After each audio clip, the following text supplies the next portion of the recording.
మాతాకి జై. దేశంలోనే ఏదైనా ఒక రాజకీయ పార్టీ అతిపెద్ద అవినీతి పార్టీ అంటే అది ఖచ్చితంగా కాంగ్రెస్ అని చెప్పుకోవచ్చు. ఏదో మనం ఒక బీజేపీలో ఉన్నామని చెప్తున్నామని కాదు.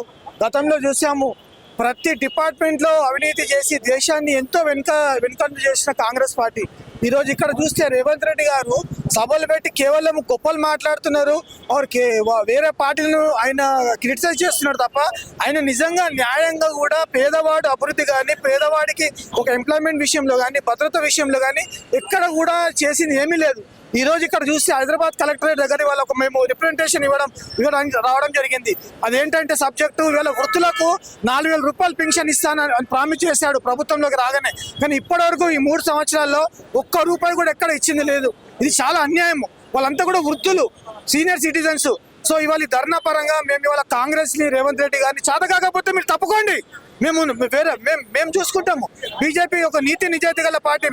మేము రాష్ట్రాన్ని అభివృద్ధి చేస్తాం, అందరికీ కూడా న్యాయం చేస్తాం. మీరు ఖచ్చితంగా ఈ డిమాండ్ వాళ్ళ ఇక్కడ డిమాండ్ ఏంటంటే వృత్తులకు ఏదైతే మీరు ప్రామిస్ చేశారో ఆ పెన్షన్లు వెంటనే రిలీజ్ చేయాలని చెప్పి వాళ్ళ ధర్నా ద్వారా డిమాండ్ చేస్తూ ఉన్నాం.